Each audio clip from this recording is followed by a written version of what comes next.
దేవుడా రక్షించు నా దేశాన్ని తిలక్ ఏడ్చాడ్రా. వాడిని ఆపడానికి నేను వెళ్తున్నా, మనిద్దరం కలిసి వెళ్తున్నాం.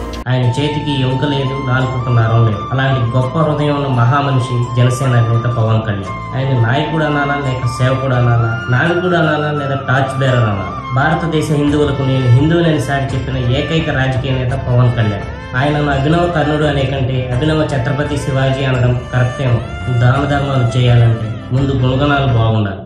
దేశం కోసం అసూలు బాసిన జన సైనికుడు మురళీ కుటుంబానికి తన సొంత నిధుల నుంచి 25 లక్షల ఆర్థిక సాయం చేయడం అందరికీ తెలిసిన విషయం. దేశ సైనికుడి నుంచి జన సైనికుడి వరకు ఎవరికి ఆపద వచ్చినా నేనున్నానంటూ ముందుకు వచ్చే పవన్ కళ్యాణ్ గారిని ఆదర్శంగా తీసుకున్న జనసేన అజయ్ కుమార్ గారు ఎమోషనల్ అయ్యారు. మన నాయకుడు పవన్ కళ్యాణ్ గారిని చూసి నాకు కొంచెం సిగ్గు అనిపిస్తుంది. ఆయన సంపాదన అంతా దేశం కోసం ఇలా దాన ధర్మాల మీద దారిపోస్తూ ఉంటే మన వంతు మనం ఏం చేస్తున్నాం దేశానికి అని బాగా ఆలోచించి దేశ రక్షణ నిధికి నా మే నెల జీతం నుంచి ₹1,00,000 విరాళం ఇవ్వదలుచుకున్నాను. నా పరిధిలో ఇంతవరకే చేయగలని ట్వీట్ చేశారు. అలాగే ఆంధ్రప్రదేశ్ టిడ్కో చైర్మన్ గా నాకు వచ్చే జీతభత్యంలో మార్చి 2025 నుంచి మార్చి 2027 వరకు ప్రతి నెల ₹20,000 జనసేన పార్టీకి నా వంతు బాధ్యతగా ఇవ్వదలుచుకున్నాను. ఈ అవకాశం కల్పించిన మన అధ్యక్షులు పవన్ కళ్యాణ్ గారికి నా హృదయపూర్వక ధన్యవాదాలు. నేను నా జీవితాంతం జనసేనకు మెగా కుటుంబానికి అంకితమై పనిచేస్తాను. పవన్ కళ్యాణ్ ని అత్యున్నత స్థానంలో చూసే వరకు నిరంతరం నా వంతు కృషి చేస్తూనే ఉంటాను అన్నారు. ఈ విధంగా పవన్ కళ్యాణ్ గారిని ఆదర్శంగా తీసుకుని